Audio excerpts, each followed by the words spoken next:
नयन से मदिरा पिलाओ और तुम कुछ भी न दो। सांझ के सूने गगन में तुम अकेली तारिका सी।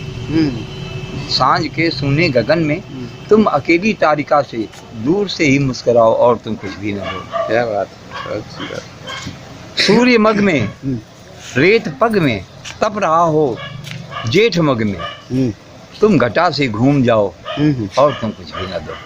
क्या बात, बहुत सुंदर। नयन से मदिरा पिलाओ और तुम कुछ भी न दो। नमस्कार, आप जिन्हें देख रहे हैं वो हैं कानपुर की रामलीला शैली के ख्याति लब्ध लक्ष्मण अभिनेता रहे पंडित संत कुमार मिश्र उर्फ मुन्ना अकेला। पूर्व लक्ष्मण अभिनेता पंडित संत कुमार मिश्र उर्फ मुन्ना अकेला कानपुर रामलीला जगत का सर्वाधिक चर्चित नाम रहा है।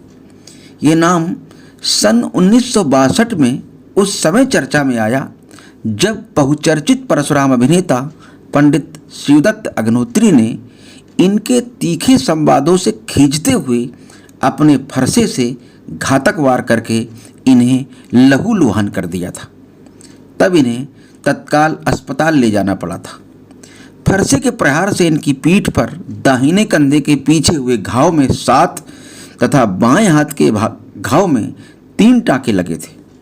उस समय अकेला जी की अवस्था लगभग 13 वर्ष की। जैसे ही विश्वामित्र जी से वो कहने लगे, कौशिक सुनो मन दिया बालक, कुटिलकार बदुष्कुल भारत भान वंश के स्कलन को निपट को सब उनको काल कवल हुई क्षणमाई गाँव पुकार खोर में नाई तुम अटको जो चाहो बारा कई पिता बल हो तुम्हारा। तो जब तक वो अपनी बात कहते रहे तब तक बिल्कुल मौन होकर के सुनते रहे, कहीं कोई टोका टाकी नहीं थी। अब इसके बाद ये हमने कहा तुमको हटको जो चाहो बारा कई प्रताप बल रोस, आपका प्रताप आपका बल आपका रोष बाकी कहाँ है जो हमसे वो कहाँ है? सब तो तुम अपने मुंह से चिल्ला चुके हो, अपने मुंह तुम अपन करनी 12 ने एक बात वो बोलनी, सब कुछ तो कह चुके हो। अब अगर अब भी संतोष ना हो तो पुण्य कच का हो, और नहीं तो ऐसे रेस रोक के दारुण दुख जो है आप सहते रहिए। हम अपनी बात से अडिग रहेंगे, बोलेंगे जरूर। इसके बाद आगे बात चली, कल आखिर तुम्हारा बोलने का अभिप्राय क्या था? हमने तुमसे तो कोई बात नहीं की थी, हम जवाब कोई अभिप्राय ही नहीं था। हमने कहा आप एक कुमार्ग पर जा रहे हो, एक ब्राह्मण अपने धर्म से गिर रहा हो, पतित हो रहा हो, और हम बोले ना तो हम राजा के लड़के फिर क्यों हैं? बोले मैं कैसे धर्म से पतित? हम कहा अभी मैं बता रहा हूँ। हमने कहा देखिए अभी आपने कहा था कि सीता को खंड सौभाग्यवती रहने का वरदान दिया है कि नहीं? बोले हाँ। तो हमने कहा दूसरी तरफ ये कहा कि धनुष तोड़ने वाले का हम वध करेंगे। तो हमने ब्राह्मण के मुख की एक बात तो आज झूठ हो जाएगी, जबकि ब्रह्मवाद लोग कहते हैं या तो धनुष तोड़ने वाला मारा नहीं जाए तो सीता सौभाग्यवती बनी रहेगी, और अगर मारा जाएगा तो सीता सौभाग्यवती नहीं रहेगी, तो आपका वरदान झूठा हो जाएगा।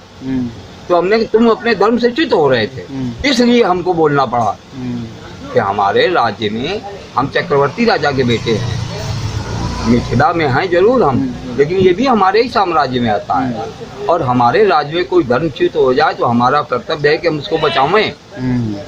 हमने इसलिए हम बोले थे। तो यानी हमने कहा फिर शास्त्रों में लिखा है कि अपनी पुत्री को कोई वैधव्य अवस्था से में अपनी चक्षुओं से देखता है तो वो रौरव नरक का गामी होता है। और हमने तुम तो अपने हाथों से विधवा करने जा रहे हो अपनी बेटी को, तुम्हें तो नरक में भी ठिकाना नहीं मिलेगा। भाई इतनी बात थी परशुराम जी ने, आपने देखा था। अच्छा वो आ रहे थे, हम नहीं जान पाए कि हमको फरसा मार देंगे, उन्होंने 3 फरसे मारे। अच्छा हाँ, तो एक तो यहाँ लगा जिसमें 7 टाँके लगे, एक यहाँ लगा। हमने ऐसे क्योंकि अब उस दिन बुखार था तो नीचे हम फुल शर्ट पहने थे मोटी, उसके ऊपर फुल स्वेटर पहने थे, सर्दी का टाइम था, अक्टूबर में सर्दी पड़ने लगी। और उसके बाद भी फरसे से हमारा यहाँ पर 3 टाँके लगे, 7 टाँके यहाँ लगे मेरे। अच्छा हाँ, उसके बाद सवेरे का टाइम था एकदम वही, तो कौन का 6 बजा होगा। अरे पूछिए नहीं, एकदम पूरी पब्लिक भर से उठ पड़ी। जमादारी ने जो झाड़ू वाड़ू लगाने आती वो सब कहाँ है, हरामी इतने बड़े लड़का का एकदम लड़का का एकदम मार दिए। और अगर ये टंडन साहब डॉक्टर साहब जो थे अपने दवाखाने में इनको बंद न करना तो इनको मार डाले पड़ते। पंडित संत कुमार मिश्र ने लगभग 9 वर्ष की अवस्था से लक्ष्मण का अभिनय प्रारंभ किया था। तब आप 5वीं कक्षा के विद्यार्थी थे। इनके प्रथम अभिनय गुरु पंडित रामबली पांडे उर्फ देवेश जी थे। देवेश जी रामलीला में बाणासुर का अभिनय करते थे तथा लेखक भी थे। साथ ही छोटे छोटे ब्राह्मण बालकों को राम लक्ष्मण का अभिनय सिखाकर जोड़ियां तैयार करते थे। उन्हीं देवेश जी ने संत कुमार जी को लक्ष्मण के अभिनय से संबंधित साहित्य प्रदान किया था, जिसे आपने कुछ ही दिनों में याद कर लिया और विद्यालय के साप्ताहिक सांस्कृतिक कार्यक्रम में प्रस्तुत भी करने लगे। इसी बीच मिश्र जी की भेंट उस समय के ख्याति लब्ध मंडलाधीश पंडित रूपराम त्रिपाठी से हो गई। अतः आप पंडित रूपराम जी के मंडल में लक्ष्मण का अभिनय करने के लिए जाने लगे। इनके साथ भरुआ सुमेरपुर निवासी वर्तमान समय के प्रतिष्ठित व्यास पंडित शिवनारायण द्विवेदी राम का अभिनय करते थे। इन लोगों का अभिनय धनुष यज्ञ से पहले ताड़का वध आदि की लीला में ही होता था। धनुष यज्ञ की लीला में रूपराम जी के पुत्र पंडित श्याम सुंदर त्रिपाठी तथा पंडित रामचंद्र त्रिपाठी को राम लक्ष्मण बनाया जाता था। लगभग 2 वर्ष यही क्रम चला। इस बीच आपका संपर्क उस समय के ख्याति प्राप्त रामलीला व्यास पंडित वंश गोपाल विदु से हो गया। विदु जी ने लक्ष्मण परशुराम संवाद की तैयारी में अकेला जी का विशेष सहयोग किया। एक बार संयोग से पंडित रूपराम त्रिपाठी के ही कार्यक्रम में धनुष यज्ञ के दिन उनके दोनों पुत्र किसी कारणवश पहुंच नहीं पाए। अतः संत कुमार जी को धनुष यज्ञ के दिन भी लक्ष्मण बनने का अवसर प्राप्त हो गया। उसके बाद धीरे धीरे आपका नाम चर्चा में आने लगा। इसी बीच विदु जी ने आपका संपर्क उस समय के चर्चित मंडलाधीश पंडित रामबरन जी से करवा दिया और आप रामबरन जी की मंडली के स्थायी लक्ष्मण अभिनेता हो गए। 5 अक्टूबर सन 1962 को जब अभिनय के दौरान पंडित शिवदत्त अग्नोत्री ने संत कुमार जी के फरसा मार दिया, तब से आप और भी अधिक चर्चा में आ गए। अकेला जी के हाजे जवाब और तीखे संवादों से परशुराम अभिनेता अक्सर परेशान हो जाते थे। इसी कारण बहुत से परशुराम अभिनेता इनके साथ अभिनय करने से कतराने लगे थे। सन 1973 के लगभग आपने अपना मंडल खोल लिया तथा परशुराम अभिनेताओं के विरोधवश धीरे धीरे लक्ष्मण का अभिनय करना कम कर दिया। चूँकि आप सातों कांड की रामलीला में लक्ष्मण का अभिनय करते थे, अतः आपको पूरी लीला का ज्ञान था। इसलिए 1 दिन से लेकर 15 दिनों तक की लीला का मंचन आपके निर्देशन में सफलतापूर्वक संपन्न होने लगा। धीरे धीरे आप एक सफल मंडलाधीश एवं ऑलराउंडर कलाकार के रूप में प्रतिष्ठित हो गए। लेकिन कुछ मंच ऐसे थे जहां आपको लक्ष्मण परशुराम संवाद में लक्ष्मण का अभिनय करने के लिए जाना ही पड़ता था। वर्ष 2005 में आपने रामलीला से पूरी तरह संन्यास ले लिया और कानपुर शहर के जूहीगढ़ा में मिठाई की दुकान खोल ली। पंडित संत कुमार मिश्र न केवल एक कुशल अभिनेता रहे, बल्कि एक अच्छे कवि भी हैं और अकेला के नाम से रचनाएं करते हैं। अपने समय के चर्चित जनक अभिनेता एवं कीर्तन कलाकार रहे यश शेष विमल जी के साथ आप जवाबी कीर्तन में लेखक के रूप में भी जाते थे। इसके अलावा आपने श्री राम, लक्ष्मण, परशुराम तथा अन्य विभिन्न पात्रों के लिए भी बहुत से गीत, कवित्त आदि की रचना की है, जो आज भी रामलीला के मंचों से बोले जाते हैं। मिश्र जी के 6 छोटे भाई भी इनका अनुकरण करते हुए रामलीला क्षेत्र में आ गए थे, लेकिन बाद में पंडित रतन मिश्र को छोड़कर शेष सब लोगों ने दूसरा रोजगार अपना लिया। मिश्र जी ने अपने साले पंडित प्रेम शंकर अवस्थी बब्बू को भी रामलीला से जोड़ा था।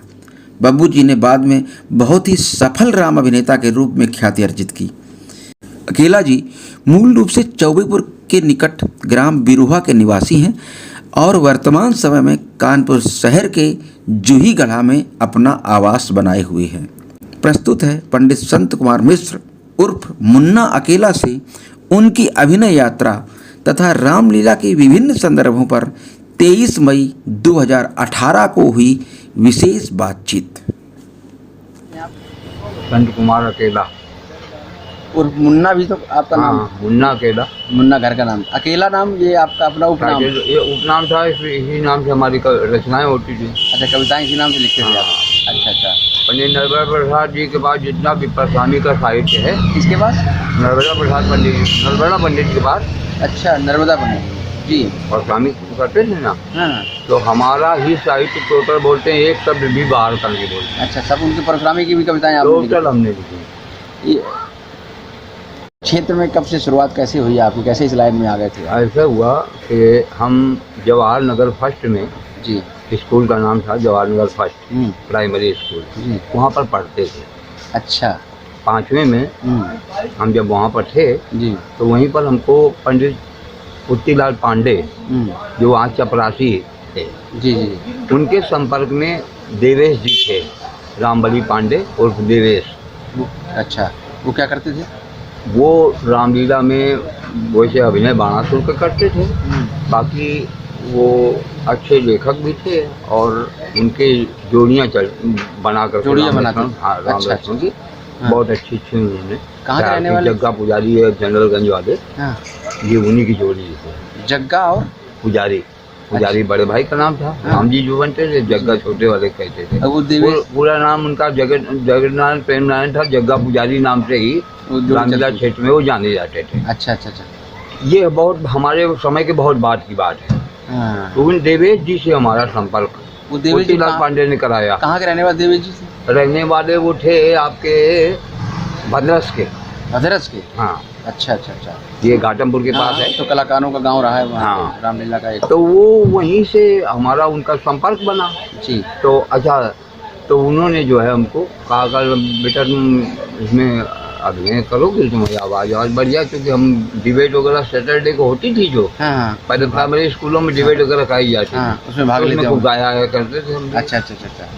तो इस कारण से उन्होंने कहा तुम्हारी आवाज़ अच्छी है और तुम अभिनय अगर करो तो बताओ हमको, तो हम काम करेंगे। जी। तो बोले ऐसे नहीं, पहले अपने घर वालों से मिलवाओ हमको। तो हम घर में अपनी माता जी से मिलवाया उनको, देवेश जी को। देवेश जी को। जी। तो उन्होंने कहा माता जी अगर आप एतराज़ न करें तो इस बच्चे को रामलीला लाइन में, तो माता जी ने कहा हमारे यहाँ कोई इस क्षेत्र में रहा नहीं है पूरे परिवार में, लेकिन ठीक है अगर आपकी इच्छा है और बच्चे की भी रुचि है तो हमें कोई आपत्ति नहीं है। जी। ऐसे हमने उनके साथ वो आप पहुँच गए? नहीं, साथ नहीं पहुंच गए, हम पढ़ते रहे वहाँ। हाँ, मतलब और उनके वो पास हमको अपना लिख करके दे जाते कापी थे। आपी दे जाते थे। जी जी जी। तो हमने अभिनय तैयार कर दिया। तैयार क्या कर दिया, इतना है कि नारद मुंह से ले करके और फुलवाड़ी तक और जनकपति तक हम तैयार हो गए। लक्ष्मण का ये मैंने तैयार लक्ष्मण करा। का ही अभिनय। तो लक्ष्मण की रुचि आपकी थी कि उनका? नहीं, हमारी रुचि थी। कि उनका अपना चुनाव? नहीं, हमारी रुचि थी। आपकी रुचि थी? हाँ। अच्छा, रामलीला देखा करते होंगे पहले तो उनमें? अरे रामलीला देखने वाली भी बात है, रुचि क्यों पैदा हुई ये भी तो आप जाने। हाँ, वही जानना चाहिए। एक बार बारा देवी में हो रही थी रामलीला, उस समय सब जंगल था पूरा। जी। उस जमाने की मैं बात बता रहा हूँ। कब, किस सन की बात होगी लगभग? लगभग वही करीब 58 60 की बात रही। जी जी। तो हम यहाँ रामलीला देखने आए। जवाहर नगर से? नहीं, हम अकेले नहीं आए। हाँ। मतलब यहाँ एक हमारे कोई पिताजी के मिलने वाले थे, उन्हीं के घर आए थे। तो शाम के टाइम ये हुआ कि रामलीला हो रही है, तो हम लोग कहा चलो देखें। तो एक वो कौतूहल बस, वो कनातों के बीच से यूँ झांकना, तो एक ने मेरे एक थप्पड़ मारा। अच्छा। धीरे से मारा। हाँ। बच्चे से छोटे। हाँ। बोले कर नालायक कहीं का, क्या देख रहा? हमको भगवान जी को देख रहे। बोले जाओ बार बार देखना। ये बारा देवी की लीला? हाँ, की लीला अभी भी होती है, पुरानी अभी होती है। जी। तो इस तरह से हमारी रुचि हुई कि यार हमको भी लोग ऐसे देखेंगे, ऐसे हमारी रुचि हुई। और फिर संयोग बना वो रामबली पांडे वाला, देवेश जी वाला। जी। उस तरह से हम तैयार हुए। जी। तो वो मतलब बाद में उन्होंने बीरेश की एक किताब ला के दे दी, बोले इसको आप जो है याद करो, और जब 40-50 कविताएं याद हो जाएं तो उनको बताना। जी। इसके बाद बीरेश जी किताब उस समय भी चलती थी? हाँ, उस समय भी चलती। बहुत पहले की बहुत पहले। अरे भाई, ब्रह्म स्वरूप बीरेश जो हैं हमसे करीब 10-15 साल पहले के लक्ष्मण थे वो। उस समय वो बन रहे होंगे जब? हाँ। नहीं, हम वो समाप्त हो चुका, उनका कार्यकाल समाप्त हो चुका था। अच्छा। पंडित बालकृष्ण जी और वो समकालीन थे, बालकृष्ण रूपराम जी के लड़के थे। जी जी जी। तो ये दोनों लोग अपना अभिनय समाप्त कर चुके थे। और उनके सबसे छोटे लड़के रामचंद्र और श्याम सुंदर, ये लोग बनने लगे थे। ये लोग बनने लगे थे। तो पंडित रूपराम जी से हमारा संपर्क हुआ। तो हाँ, फिर वो देवेश जी ने आपकी तैयारी कराई फिर? देवा तैयारी क्या कराई, उन्होंने लिख के दे दिया हमको, और जी। कुछ नहीं अभी। अच्छा अच्छा अच्छा। हाँ, हाँ। और हमारी रुचि थी इसलिए जल्दी याद भी होता गया। हाँ। तो अब हम अपना वही सैटरडे को बस लक्ष्मण जनकपति वगैरह हम चलो मार हाथ पैर पटक के दुनियादारी करके देखा करते थे। हाँ, उसी ढंग से सुनाने लगे सब। जी जी जी। क्या उम्र थी उस समय लगभग? हमारी उम्र उस समय थी करीब 9 साल। 9 साल के, यहाँ 5 में पढ़ते होंगे तो लगभग हाँ, 9 साल के आसपास। 9 साल के करीब। जी। उसके बाद फिर धीरे धीरे करके पंडित रूपराम जी से संपर्क हुआ। ये नारीबरी के रहने वाले हैं। जी। तो ये फजलगंज में रहते थे, हम न्यू बसंत सिनेमा के पीछे रहते थे, ज्योति भवन में। जी। तो इस तरह से उन्होंने क्या किया कि पंडित जी ने कहा कि जो हमारी मंडली में आया करो, तो हम उनकी मंडली में जाने लगे। उनसे संपर्क कैसे हुआ, किसी ने कराया कि नहीं, वो ऐसे ही, चूंकि वो हमारे नारीबरी में रिश्तेदारी थी। अच्छा अच्छा। तो वो अच्छा, आपको ललक थी कि हमें हाँ। संपर्क करना है। अच्छा, देवेश जी ने केवल उतना दे दिया? उतना दे दिया नहीं, मिलते जुलते रहे, लेकिन वो उस तरह अभिनय शुरुआत नहीं करा पाए थे। शुरुआत। हाँ। तो पंडित रूपराम जी के हम जाने लगे। जी। तो वो क्या करते थे कि फुलवाड़ी तक बना देते थे। हमको रेस्टोरेंट बनाते थे, और धनुष वाले दिन श्याम सुंदर रामचंद्र आ जाते थे। हमारे जोड़ में शिवनारायण एक कठोंगर है इधर बलुआ सुमेरपुर के पास। जी हाँ, हाँ। वहाँ नहीं अच्छा कुछ नहीं, कठोंगर नहीं है, कठोंगर तो यही है वो क्या नाम, अरे लाल जी लक्ष्मण का गांव है कठोंगर। वो करीब पड़ता है भरुआ के पास के शिवनारायण जी व्यास जो इस समय व्यास। हाँ, इस समय व्यास गद्दी करते। वो राम के रूप, वो राम बनते थे हमारे साथ। अच्छा, ये रूपराम जी की मंदिर। हाँ, रूपराम जी की मंदिर। अच्छा। तो हम उनके साथ बनने लगे। तो वो तो धनुष के दिन भी तैयार थे, लेकिन अब चूंकि आप जोड़ी बदली तो श्याम सुंदर रामचंद्र आ जाते, हम लोग बैठ के रामलीला देखते थे। एक आध बार ऐसा हुआ कि कोई छोटा बच्चा मिला नहीं, तो धनुष के दिन हमको जानकी जी बना दिया गया। अच्छा अच्छा अच्छा। हमने उसमें भी इतराज नहीं किया। 58 के बोलना था ही नहीं। 58-59 के लगभग की हाँ। बात।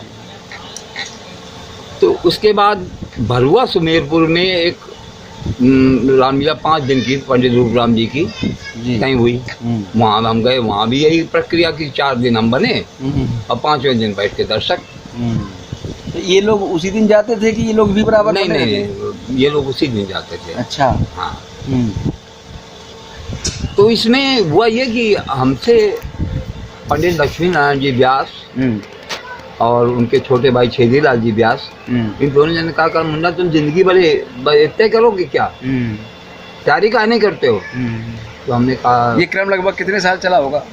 2 साल। 2 साल तक यही क्रम? हाँ, यही क्रम चला। अच्छा। हाँ, हमने परशुरामी के भी काफी तैयार कर लिए थे, लेकिन वो अवसर नहीं मिला। संयोग से वहाँ तो खैर इतनी बात हुई उनसे। और उसके बाद एक पाटनपुर पड़ता है इधर जमने पार में, तो पाटनपुर में पंडित बासदेव बांबी वाले परशुराम जी को जाना था, और संयोग से वो नहीं पहुँच पाए। कैसे नहीं पहुँचे ये उसका ज्ञान नहीं हमको, कैसे नहीं पहुँचे।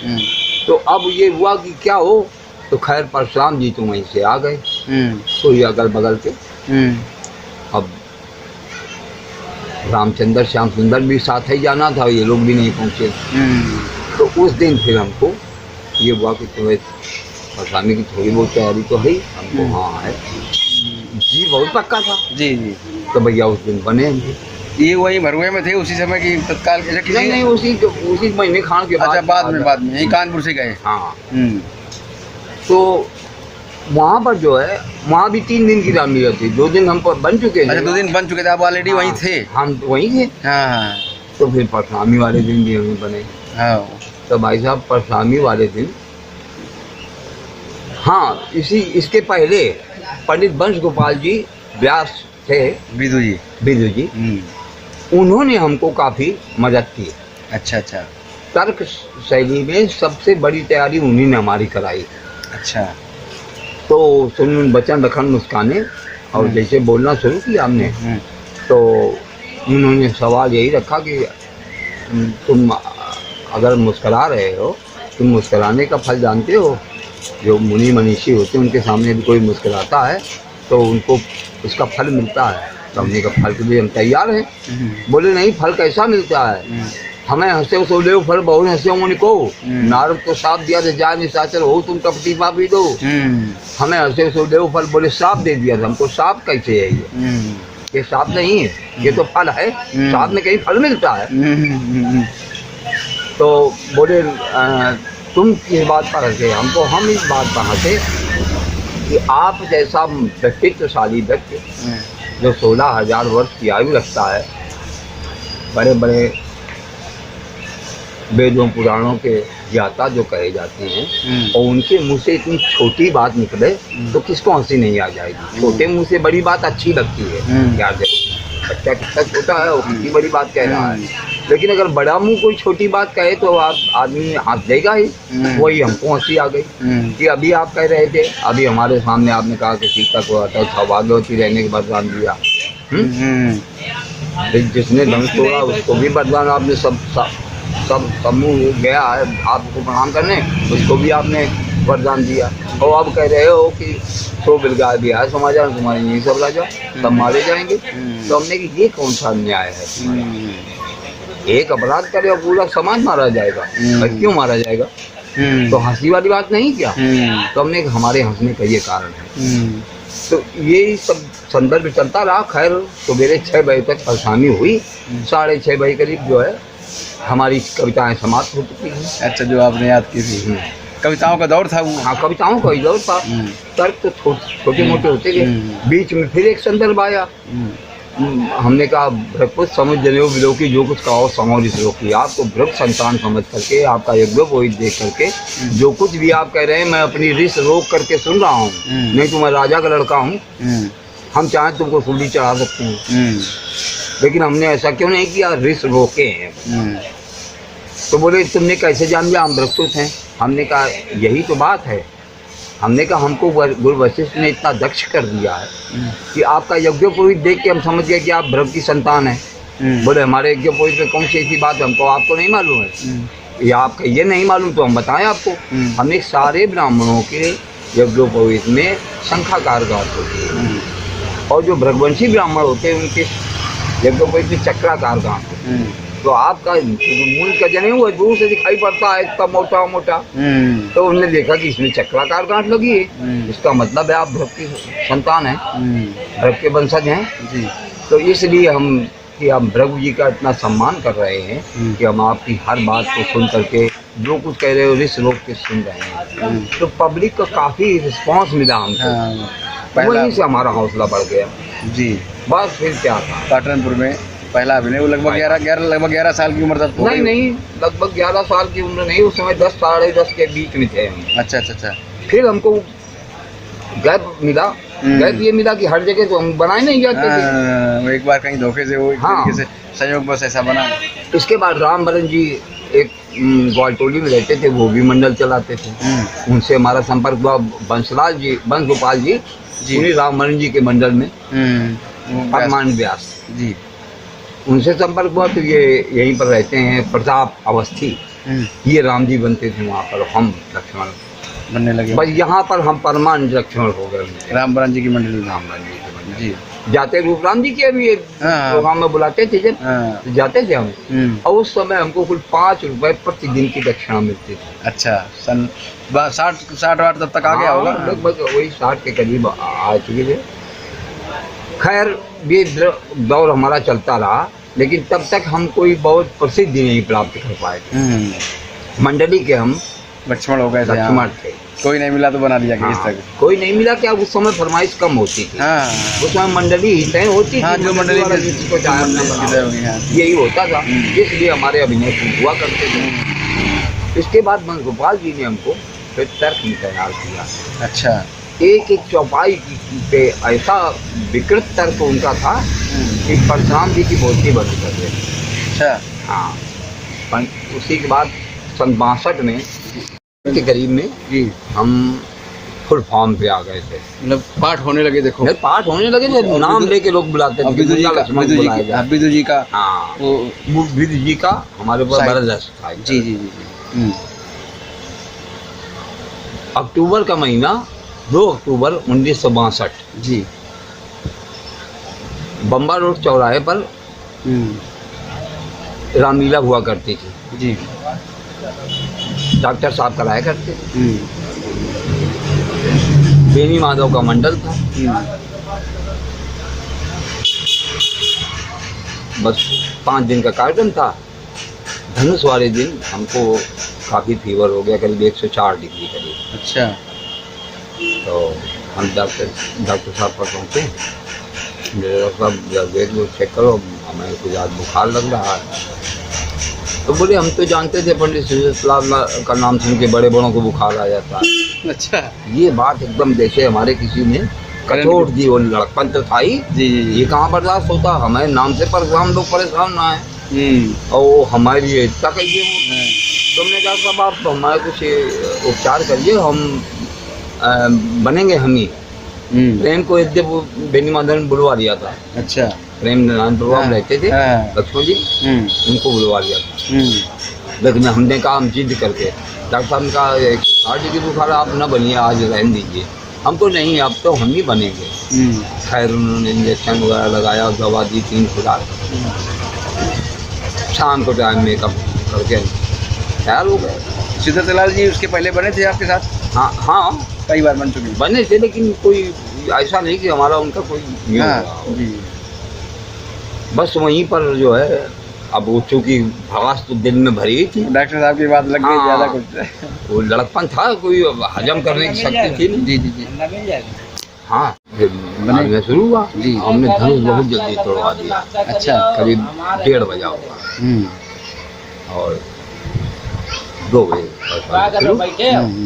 महिंदा चल वगैरह बोल बाल के 2 बजे करीब मंच पर आ गए।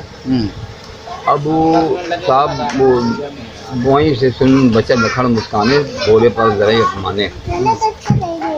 जैसे ही परफॉर्मेंस शुरू हुई जी, तो उन्होंने कहा तुम हमारा अपमान करने पर तुले हुए कैसा है? बोले पर जरा अपमाने, तुम तो अपमान करने के लिए बोले ही हो, हमको नहीं, हम अपमान करने के लिए नहीं बोले, बोले पर सुधराई। हमने आपको सोचा कि हमारे बोलने पर शायद आप सुधर जाएं।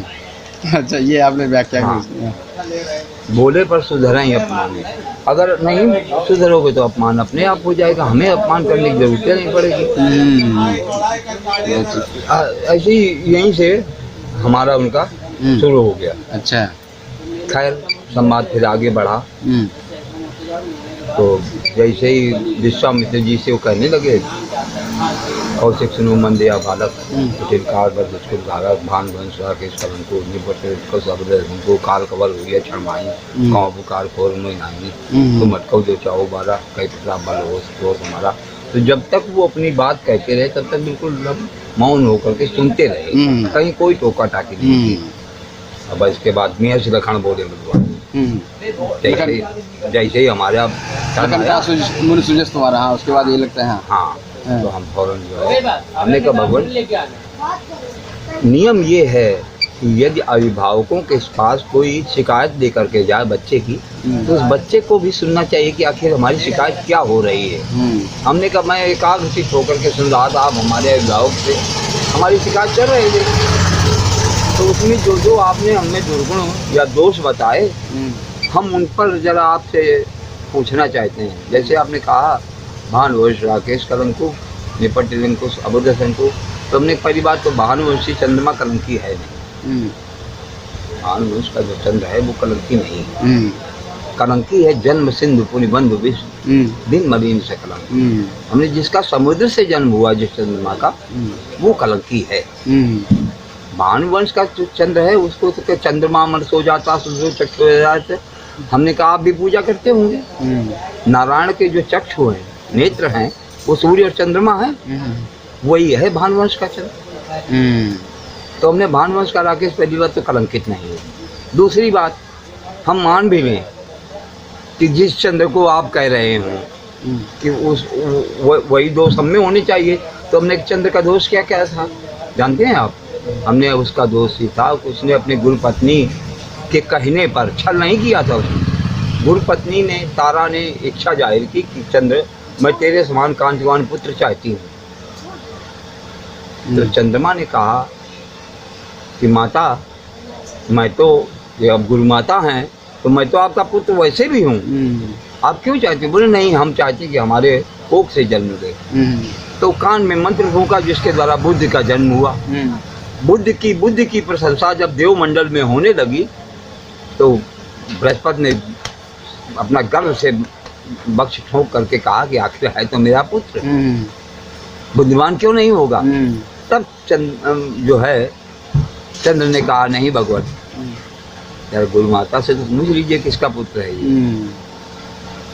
तब ये देवमंडल में बात जाहिर हुई कि ये चंद्रमा का पुत्र बुद्ध है।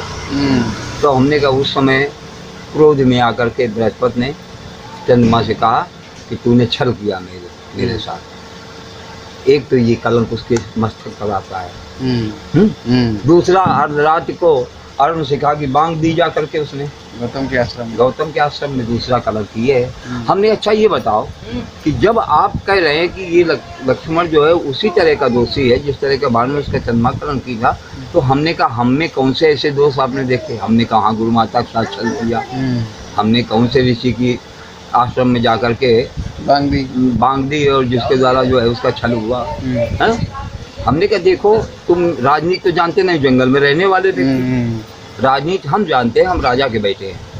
तो हम जानते हैं कि जब एक धारा के दो अभियुक्त होते हैं तो उनका धाराएं समान तभी लगती हैं जब समान ही उनका अपराध हो जी। तो हमने कहा आपने ये कैसे कह दिया कि चंद्रमा जो है उसके समान लक्ष्मण कलंकी होने जा रहा है। बोले नहीं, उसके आगे तो सुनो, उनको निपट निरंकुश अबुध शंकु, ये निपट है, निरंकुश है, अबुध है, शंका रहित है। हमने कहा नहीं, ये भी बात समझ लीजिए। निपट कहते हैं अंधे को, निपट कहते हैं नंगे को। पट विहीन जो हो वो भी, या पट विहीन हो वो हुआ, हाँ, या पट विहीन बुद्धि के विहीन हो तो वो नंगा है। हमने कहा हम में आपने ऐसे कौन से गुण देखे? भाई हम कौशे वस्त्र धारण किए हैं, नंगा अगर कहा जाए तुमको कहा जाए चड्डी पहने घूम रहे हो, लंगोटा लगाए, तुम इतनी बड़ी समाज में स्त्री पुरुष बाल वृद्ध युवा सब लोग हैं और इसमें लंगोटा लगाए चले आए, तो निपट तुम हो या हम हैं?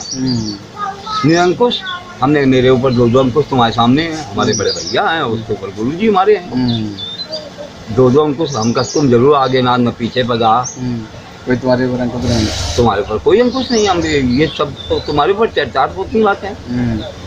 अबुझ, हमने कहा हमको कोई अबुझ कहे, ये सोचिए आप 16 वर्ष का बालक आपकी 16,000 वर्ष की आयु वाले ब्राह्मण का हर बात का सटीक उत्तर दे रहा है, तो उसको कोई अबुझ कहेगा?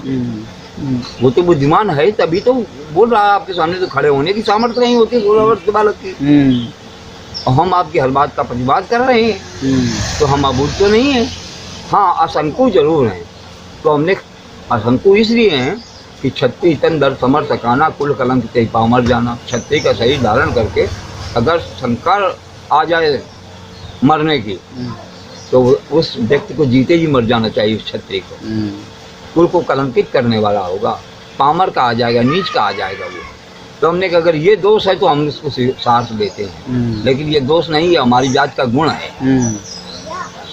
अब निपट को हो गया, काल कवर हुई क्षण माही, बोले काल का ग्रास हो जाएगा। हमने काल का ग्रास मैं हो जाऊंगा, हमारे लिए श्रुति सिद्धांत है, तुम कृतांत भक्षक श्रुताता। कृतांत कहते महाकाल को, जो काल का मारा न मरे उसको महाकाल मारता है। महाकाल काल का भी भक्षण कर सकता है और हम उसका भक्षण कर सकते हैं। हमारे लिए लोगों ने ऐसा कहा है कि तुम कृतांत भक्षक श्रुताता, देवताओं को त्राण देने वाले महाकाल का भी भक्षण कर सकते हो तुम। तो हमने कहा ये बात हमारे लिए तो चरितार्थ नहीं होती है। तो अब काल कवर हुए क्षणमाही का पुकार खोर में, हमको एक बात सही है कि खोरी तो आपको नहीं है, लज्जा नहीं है आपको, पुकार के कह रहे हो। हमने अभी इतनी सब बातें चिल्ला रहे थे और तो लज्जा बीन तो आप हैं, ये हमने मान लिया। अब काल कवर हुए क्षणमाही का पुकार खोर में नहीं, तुम हटको जो चाहो बारा। हमने कहा विश्वामित्र जी हमको हटक सकते हैं क्योंकि हमारे श्रेष्ठ हैं। अब हमारा उबार वो चाहते हैं या आपका उबार वो चाहते हैं, क्योंकि हम तो उनके पुत्रवत हैं और तुम उनके पौत्रवत हो, तुम तो नाती हो। हम तो पुत्रवत हैं, तो कम से कम तुम्हें हमारा ही सम्मान करना चाहिए था। हम तो तुम्हारे चाचा हुए जाके। अरे हम पुत्रवत हैं, तुम पौत्रवत हो। चाचा हुए। तो इसलिए हमने कहा तुमको हटको जो चाहो 12 कई प्रताप बल रोष, हम कहे आपका प्रताप, आपका बल, आपका रोष बाकी कहाँ है जो हमसे वो कहाँ है? सब तो तुम अपने मुंह से चिल्ला चुके हो, अपने मुंह तुम अपन करनी 12 ने एक बात वो बोलनी, सब कुछ तो कह चुके हो। अब अगर अब भी संतोष ना हो तो पुण्य कच का हो, और नहीं तो ऐसे रेस रोक के दारुण दुख जो है आप सहते रहिए। हम अपनी बात से अडिग रहेंगे, बोलेंगे जरूर। इसके बाद आगे बात चली, कल आखिर तुम्हारा बोलने का अभिप्राय क्या था? हमने तुमसे तो कोई बात नहीं की थी, हम जवाब कोई अभिप्राय ही नहीं था। हमने कहा आप एक कुमार्ग पर जा रहे हो, एक ब्राह्मण अपने धर्म से गिर रहा हो, पतित हो रहा हो, और हम बोले ना तो हम राजा के लड़के फिर क्यों हैं? बोले मैं कैसे धर्म से पतित? हम कहा अभी मैं बता रहा हूँ। हमने कहा देखिए अभी आपने कहा था कि सीता को खंड सौभाग्यवती रहने का वरदान दिया है कि नहीं? बोले हाँ। तो हमने कहा दूसरी तरफ भी कहा कि धर्म तोड़ने वाले का हम वध करेंगे। तो हमने ब्राह्मण के मुख की एक बात तो आज झूठ हो जाएगी, जबकि ब्रह्मवाद जनार्दन लोग कहते हैं या तो धर्म तोड़ने वाला मारा नहीं जाएगा तो सीता सौभाग्यवती बनी रहेगी, और अगर मारा जाएगा तो सीता सौभाग्यवती नहीं रहेगी, तो आपका वरदान झूठा हो जाएगा। तो हमने तुम अपने धर्म से च्युत हो रहे थे, इसलिए हमको बोलना पड़ा कि हमारे राज्य में हम चक्रवर्ती राजा के बेटे हैं, मिथिला में हैं जरूर हम, लेकिन ये भी हमारे ही साम्राज्य में आता है, और हमारे राज्य में कोई धर्मच्युत हो जाए तो हमारा कर्तव्य है कि हम उसको बचावें। हमने इसलिए हम बोले थे, यानी हमने कहा फिर शास्त्रों में लिखा है कि अपनी पुत्री को कोई वैधव्य अवस्था से में अपनी चक्षुओं से देखता है तो वो रौरा नरक का गामी होता है। और हमने तुम तो अपने हाथों से विधवा करने जा रहे हो अपनी बेटी को, तुम्हें तो नरक में भी ठिकाना नहीं मिलेगा। भाई इतनी बात थी परशुराम जी ने, आपने देखा था। अच्छा वो आ रहे थे, हम नहीं जान पाए कि हमको फरसा मार देंगे, उन्होंने 3 फरसे मारे। अच्छा हाँ, तो एक तो यहाँ लगा जिसमें 7 टाँके लगे, एक यहाँ लगा। हमने ऐसे क्योंकि अब उस दिन बुखार था तो नीचे हम फुल शर्ट पहने थे मोटी, उसके ऊपर फुल स्वेटर पहने थे, सर्दी का टाइम था, अक्टूबर में सर्दी पड़ने लगी। और उसके बाद भी फरसे से हमारा यहाँ पर 3 टाँके लगे, 7 टाँके यहाँ लगे मेरे। अच्छा हाँ, उसके बाद सवेरे का टाइम था एकदम, वही तो कौन कच्चा 6 बजा होगा। अरे पूछिए नहीं, एकदम पूरी पब्लिक भर रोड पड़ी, जमादारी ने जो झाड़ू वाड़ू लगाने आते वो सब कहाँ है हरामी, इतने बड़े लड़का का एकदम लड़का का एकदम मार दिए। और अगर ये टंडन साहब डॉक्टर साहब जो थे अपने दवाखाने में इनको बंद न कर दें तो इनको मार डाले पड़ते। ये आलम था, ये आलम हो गया। तो भीड़ होगी खूब ज्यादा, बहुत भीड़। अच्छा मारने के बाद तुरंत निकल ली? अरे नहीं निकल नहीं गई। टंडन साहब ने कहा कि पंडित आप अंदर आ जाइए। जब पब्लिक को उन्माद में देखा तो ये अंदर चले गए। तब 99 गाड़ी चलती थी पुलिस की। अच्छा। और 99 कार आ गई। उसने अच्छा इधर हमको लोग लेके डॉक्टर साइकिल के घर पहुंचे जाकर के, बंगला उत्तराखंड अस्पताल तो खुला नहीं होगा, वही कार्यक्रम बंद हो गया उससे। वो कार्यक्रम आप क्या गिर पड़े थे क्या उससे? नहीं नहीं, अच्छा गिरे नहीं थे। अच्छा, प्रतिरोध पहले उन्होंने जैसे किया तो हमने हाथ में उठा दिया, धनुष हाथ में पकड़े थे बाएं हाथ में, और वो उठा दिया तो यहाँ लगा फरसा। और फरसा उनका बड़ा वजनदार रहता था, तो झूल गया हाथ मेरा। लेकिन फिर हम जब दोबारा फिर उन्होंने तो हम घूम गए तो वो यहाँ लगा मेरे, दोबारा एकदम खाली चला गया उनका, रपट गया फरसा। अच्छा, तब तक पब्लिक में हाहाकार कितनी। अब आप चोट की वजह से व्याकुल हो गए होंगे? हाँ बिल्कुल, मुझे रोने लगे, बच्चे थे।